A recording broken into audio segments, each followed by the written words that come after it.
Hello everyone and welcome back to my channel pharmacy concept. और आज हम जो पढ़ने वाले हैं वो हमारा न्यू सब्जेक्ट है और आज हम स्टार्ट करेंगे 5th सेमेस्टर के इंडस्ट्रियल फार्मेसी फर्स्ट जो कि बी फार्मा 5th सेमेस्टर का सब्जेक्ट है। तो आइए देखते हैं हम इसका कोर्स क्या सिलेबस है। तो ये हमारी यूनिट फर्स्ट है, pre formulation studies, physical properties, chemical properties. तो ये हमारी फर्स्ट यूनिट में आता है। ये हमारी यूनिट सेकंड है, टैबलेट्स है। तो इंट्रोडक्शन पढ़ना है हमें इसमें, tablet coating, quality control, liquid orals. तो ये सब हमें टैबलेट यूनिट सेकंड में पढ़ना है। और ये यूनिट थर्ड है हमारी, कैप्सूल्स। ये हमें यूनिट थर्ड में पढ़ना है, कैप्सूल्स और पिलेट्स। उसके बाद हमारी यूनिट 4 पेरेंटल प्रोडक्ट्स, ये हमें यूनिट 4th में पढ़ना है। ऑप्थेल्मिक प्रिपरेशंस वगैरह ये हमें यूनिट 4 में स्टडी करनी है। और हमारे यूनिट 5th में हमारे कॉस्मेटिक्स और फार्मास्यूटिकल एयरोसोल्स, पैकेजिंग मटेरियल साइंस। तो ये हमारा कंप्लीट सिलेबस है बी फार्मा 5th सेमेस्टर के इंडस्ट्रियल फार्मेसी फर्स्ट सब्जेक्ट के। तो आप ये सिलेबस देख लीजिए। एंड तो आइए स्टार्ट करते हैं हमारा यूनिट फर्स्ट का first topic, preformulation studies. तो प्री फॉर्मुलेशन स्टडीज़ क्या है?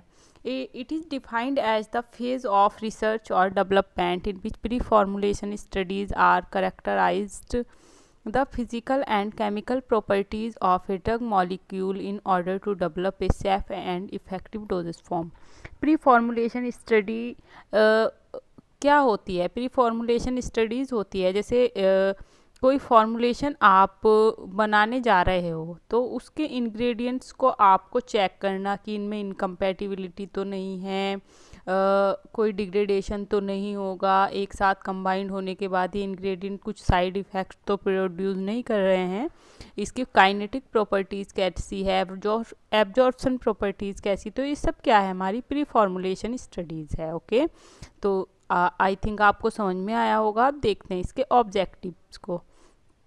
तो objectives of preformulation study to establish the physicochemical parameters of new drug entity. तो क्या होगा इसमें कि हमें कलर वगैरह मिल जाएंगे, इसमें पैरामीटर्स प्रोड्यूस कर पाएंगे न्यू ड्रग एंटाइटी के लिए। ठीक है, उसके बाद to determine the kinetics and stability, हम क्या कर पाएंगे प्री फॉर्मुलेशन स्टडी के द्वारा?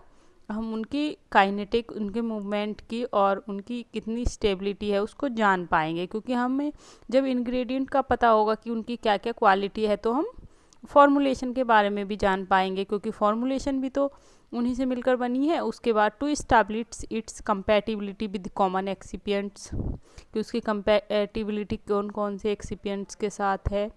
It provides insights into how drug products should be processed and stored to ensure their quality.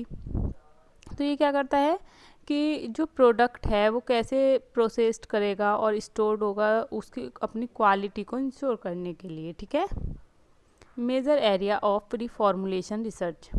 तो जो ये हमारी पूरी फर्स्ट यूनिट है, आप समझिए कि जो ये major area of preformulation research है, ये समझ लीजिए कि आप इन्हीं 4th में ही हमारी पूरी यूनिट कवर हो जाएगी। तो हमारा फर्स्ट है ऑर्गेनोलेप्टिक करेक्टर्स, नंबर 2 है बल्क करेक्टर्स, ये इसके सब टाइप्स हैं, crystalline and polymorphism, hygroscopicity, fine particle characterization, 4th powder flow properties and third है हमारा सॉल्युबिलिटी एनालिसिस।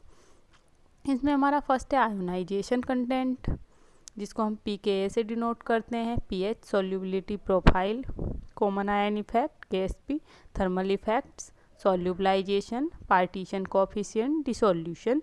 और नंबर 4 है हमारा stability analysis, stability in toxicology formulation, solution stability. Number 3 है हमारा pH रेट प्रोफाइल, 4th है सॉलिड स्टेट स्टेबिलिटी, 5th है bulk stability और नंबर 6 है हमारा कंपैटिबिलिटी। तो हम सबसे पहले नंबर फर्स्ट स्टार्ट करते हैं ऑर्गेनोलेप्टिक प्रॉपर्टीज़। आप ये समझिए कि अगर हमने 4 के 4 कंप्लीट कर लिए, जो 4 सब टाइप्स हैं, सॉल्युबिलिटी एनालिसिस, स्टेबिलिटी एनालिसिस और ऑर्गेनोलेप्टिक करेक्टर्स और बल्क करेक्टर्स। तो ये हमारी जो फर्स्ट यूनिट है ये पूरी कंप्लीट कवर हो जाएगी। तो आइए इनको डिटेल में देखते हैं। Organoleptic properties. Organoleptic means organ और प्लस लेप्टिक। तो ऑर्गन का मीन्स सेंसरी और लेप्टिक मीन्स लवर। तो जो हमारे सेंसरी लवर मतलब कि जैसे टेस्ट है, organoleptic properties are those property of any compound which can be identified by touch or smell, odor और taste, जो स्वाद से, खुशबू से और टेस्ट करके पता लगाई जाती हैं। तो वो क्या होती है हमारी ऑर्गेनोलेप्टिक करेक्टर है। Colour, odour, taste of the new drug must be recorded, जैसे off white, cream, yellow, tan, shining. तो उससे हमें उसके ऑर्डर कैसा होगा, जो ऑफ वाइट पंजेंट होगा, और टेस्ट कैसा होगा, एसिडिक होगा। ऐसे ही क्रीम येलो, सल्फ्यूरस उसका ऑर्डर होगा, और टेस्ट कैसा होगा, बिटर होगा। टैन कैसा होगा, फ्रूटी होगा, और ब्लैंड म्यूसलेजिनियस टाइप्स का होगा। शाइनी कैसा होगा, शाइनी एरोमेटिक, ऑर्डरलेस, और उसका टेस्ट कैसा होगा, इंटेंस, स्वीट, टेस्टलेस। तो ये हाँ ऑर्गेनोलेप्टिक प्रॉपर्टी करेक्टर्स आपको समझ में आए होंगे कि जो हम किसी भी इंग्रेडिएंट को कैसे पता प्री फॉर्मुलेशन स्टडी कर रहे हैं, उसके इंग्रेडिएंट को टच करके, स्मेल करके या टेस्ट करके। ओके, उसके बाद आता है हमारा वर्क करेक्टर्स। तो वर्क करेक्टर्स में हमारा सबसे पहले जो आता है, नंबर फर्स्ट आता है क्रिस्टलिनिटी। तो in the work of any material और any solid the crystalline structure of each and any particle is called crystallinity. तो किसी भी बल्क में उसमें जो उसके पार्टिकल्स होते हैं, उनकी स्ट्रक्चर जो होती है, जो जिन पार्टिकल्स से वो मिलकर बना है पूरा बल्क, तो उसको क्या कहते हैं, क्रिस्टलिनिटी। तो क्रिस्टल कितने टाइप के होते हैं, क्रिस्टल 2 टाइप के होते हैं। नंबर 1 इज क्रिस्टल हैबिट और नंबर 2 क्रिस्टलिन इंटरनल स्ट्रक्चर। तो क्रिस्टल हैबिट हम किसे बोलते हैं, the crystal habit is depends upon its internal structure as well as the internal structure will be changed, their crystal habit will be also be changed। आप देख सकते हैं hexagonal crystal habit क्या है कि ये अपनी इंटरनल स्ट्रक्चर पे डिपेंड करती है। अगर आपकी इंटरनल स्ट्रक्चर्स में कोई चेंज हो रहे हैं तो आपकी एक्सटर्नल भी चेंज होगी। तो ये क्या होती है, हमारी क्रिस्टल हैबिट होती है। उसके बाद क्रिस्टल लैक्टिक, उसके बाद हमारी क्या होती है, crystal lactic. Different shapes of crystals, जैसे क्यूबिक है, टेट्रागोनल है, ट्राइक्लिनिक है, ऑर्थोम्बिक है, हेक्सागोनल है, मोनोक्लिनिक है, ट्राइगोनल है। तो ये सब क्या है हमारे, ये सब है हमारे क्रिस्टल लैक्टिक। ठीक है, तो ये इसमें क्या होती हैं, डिफरेंट टाइप्स की शेप्स होती हैं। उसके बाद क्रिस्टलिनिटी, क्रिस्टलिन सॉलिड, और एक होता है हमारा एमोर्फस। तो जो हमारा सॉलिड होता है क्रिस्टलिन, एक तो होता है हमारा सॉलिड टाइप का और एक होता है एमोर्फस टाइप का। तो जो हमारा सॉलिड टाइप का होगा तो आपको पता है उसमें क्या होगा, लेस स्पेस होगा, और जो हमारा एमोर्फस होगा तो उसमें हमारा थोड़ा स्पेस ज़्यादा होता है। उसमें स्पेस क्यों ज़्यादा होता है, क्योंकि उसमें एमोर्फस में हमारे डिफरेंट शेप्स के होते हैं, तो वो सही से फिट नहीं हो पाते हैं। लेकिन हमारा जो क्रिस्टलिन सॉलिड होता है उसमें देख रहे होंगे आप सीरीज वाइज सर्किल है, लेकिन जो एमोर्फस है उसमें कैसी डिफरेंट टाइप्स की शेप है। तो आप देख सकते हैं सिमिलर शेप, फिक्स्ड अरेंज, लेकिन एमोर्फस में क्या है, जो शेप का अरेंजमेंट है वो फिक्स नहीं है। Dissolution and solubility rate are greater of amorphous solid. जो डिसोल्यूशन और सोल्यूबिलिटी रेट किसका ज़्यादा होगा, एमोर्फस का, क्योंकि आपको पता है उसमें वॉइड स्पेस ज़्यादा है और फिर वो सही तरह से फिट भी नहीं है। तो ये क्या हुआ आपका, उसका रेट ज़्यादा होगा, वो तो जल्दी ही आपको पता है जल्दी ही घुलेंगे। उसके बाद नंबर 2 है हमारा पॉलीमॉर्फिज्म। क्रिस्टलिन के बाद क्या है हमारा पॉलीमॉर्फिज्म। तो पॉलीमॉर्फिज्म का कि वो एक टाइप से दूसरे टाइप में कन्वर्ट होते रहते हैं, तो इसलिए उन्हें क्या कहते हैं, पॉलीमॉर्फिज्म। पॉलीमॉर्फिज्म आर दो solid molecule who do not have a fix symmetry or fixed structure, their symmetry, structure or geometry continuously change one form to another form, this is called polymorph and this phenomenon is called as polymorphism. Means ये एक ही shape में या एक structure में नहीं रहते हैं crystalline की तरह, ये क्या होते हैं डिफरेंट शेप्स में कन्वर्ट होते रहते हैं बार बार, तो इसलिए इनको क्या बोलते हैं पॉलीमॉर्फिज्म। इनको पॉलीमॉर्फ बोलते हैं, पर जो फिनोमिनॉन है जिसके थ्रू ये कन्वर्ट हो रहे हैं वो क्या कहलाता है पॉलीमॉर्फिज्म। पॉलीमॉर्फ इनैंटियोट्रॉपिक और मोनोट्रॉपिक, इनैंटियोट्रॉपिक सल्फर और मोनोट्रॉपिक ग्लिसरॉल स्ट्रेट। देखिए आप ए से बी में कन्वर्ट हो गया, बी से सी में, सी से डी में, डी में ई से। तो इनैंटियोट्रॉपिक क्या है, are those polymorph compound which continuously change into one form to another form, जैसे कि सल्फर, ये चेंज होते रहते हैं। मोनोट्रॉपिक क्या होते हैं, monotropic are those polymorph which do not continuously change from one form to another form and this is called monotropic glycerine. तो ग्लिसरीन जैसे है तो क्या है वन फॉर्म से अनदर फॉर्म में नहीं कन्वर्ट होते हैं। नंबर सी पे आया हमारा, हमने क्रिस्टलिन पढ़ लिया, पॉलीमॉर्फिज्म पढ़ लिया, और अब क्या है हमारा हाइग्रोस्कोपिसिटी। तो दोज कंपाउंड और atom which absorb moisture from atmosphere is called as hygroscopic substance. जैसे कि ये क्या कर रहे हैं, जो हाइग्रोस्कोपिक सबस्टेंस क्या करते हैं, क्या करते हैं वो मॉइस्चर को एब्जॉर्ब कर लेते हैं और क्या हो जाते हैं वेट, गीले हो जाते हैं, तो उससे क्या हो जाता है उनका वेट इंक्रीज हो जाता है। जैसे कि फैक्टर्स कौन कौन से अफेक्ट करते हैं, humidity, temperature, surface area, mechanism. Okay उसके बाद देखते हैं क्लास ऑफ मटेरियल। इसी में हम क्या देखते हैं, class of material. The degree of hygroscopicity is classified into 4 classes. जो हाइग्रोस्कोपिसिटी है वो कितने टाइप में डिवाइड की गई है, 4 टाइप में। सबसे पहले जो है हमारा slightly hygroscopic, increase in weight is more than 0.2% weight by weight and 2% weight by weight, ठीक है, और less than 0.2% wait by wait से तो ज़्यादा वेट में इंक्रीज़ होगा और 2% से कम।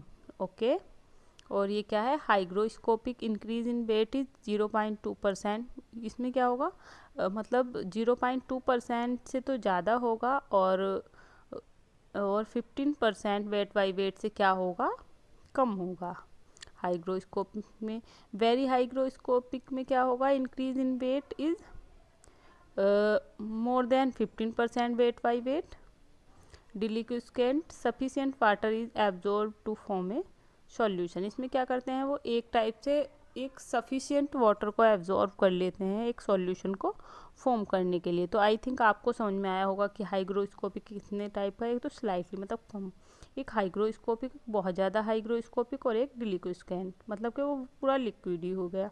उसके बाद analytical method, gravimetry, Karl Fischer titration, gas chromatography, तो ये सब क्या है इसके मेथड है हाइग्रोस्कोपिसिटी को चेक करने के लिए। उसके बाद particle size, shape and surface area, जो हमारे ये सभी उसके सब टाइप चल रहे हैं, जैसे ए बी सी, तो अब कौन सा है D, particle size, shape and surface area.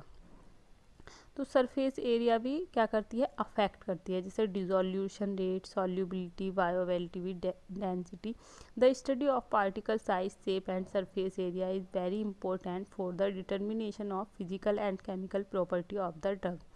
जैसे किसी भी चीज़ की अगर हमें फिजिकल केमिकल प्रॉपर्टी को करना है तो क्या है उसकी सरफेस एरिया, ठीक है, और उसको एंड केमिकल प्रॉपर्टीज़ जैसे कि dissolution rate, solubility, bioavailability, density, bulk density, angle of repose, cars flow property, everything is depend on the particle size, shape and surface area. Particle size determination, जो particle size को determine कर सकते हैं हम वो किसके थ्रू कर सकते हैं, माइक्रोस्कोपिक के और सीविंग मेथड के थ्रू। तो particle size is determined by the microscopy और बाय सीविंग मेथड। उसके बाद पार्टिकल सरफेस एरिया डिटर्मिनेशन, तो क्या ही हमारी वेट थ्योरी।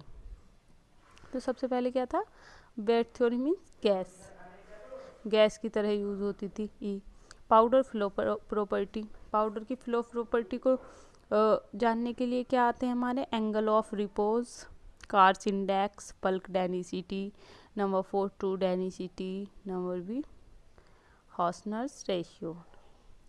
तो हमारे ये हो गया पाउडर फ्लो प्रॉपर्टीज़, और नंबर एफ आया हमारा डेंसिटी ऑफ पाउडर। पाउडर की डेंसिटी का जो फॉर्मूला होता है वो क्या होता है, डी बराबर डेंसिटी, एम बराबर मास, और वी बराबर वॉल्यूम। ठीक है, तो ये क्या होता है, डेंसिटी का फॉर्मूला होता है कि मास अपॉन वॉल्यूम, जो उसका वेट है वो और जो उसका आयतन है वो। डेंसिटी में भी ऑफ टू टाइप्स, सबसे पहले तो एक तो होती है बल्क डेंसिटी और एक होती है टैप्ड डेंसिटी।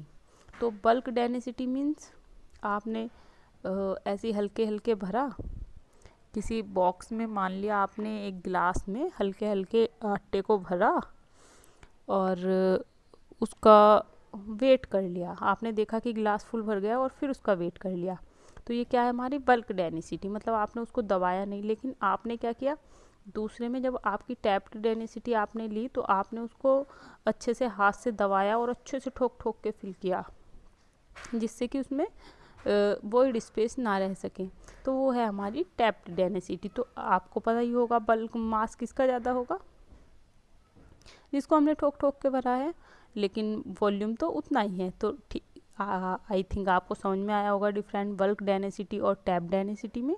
उसके बाद density is the ratio of mass and volume of powder. Tap density are always greater than the bulk density because bulk density contain air space. तो क्योंकि बल्क डेंसिटी क्या करती है, एयर स्पेस कंटेन करती है। उसके बाद ये हमारा अगला टॉपिक नेक्स्ट वीडियो में स्टार्ट करेंगे। And thank you so much for watching this video. अगर आपको वीडियो अच्छी लगी हो तो प्लीज़ लाइक करें, हमारे चैनल को सब्सक्राइब करें एंड शेयर करें। तो आप ये नोट्स देख सकते हैं और अपनी कॉपी में नोट डाउन कर सकते हैं इनको। ये आपकी जो फुल यूनिट है हम इसको 3 पार्ट में फिनिश कर देंगे, और आपको इसमें पढ़ना कुछ नहीं है, आपको केवल ये नोट्स बनाने हैं और अच्छे से इनको रीड आउट करना है। And thank you again.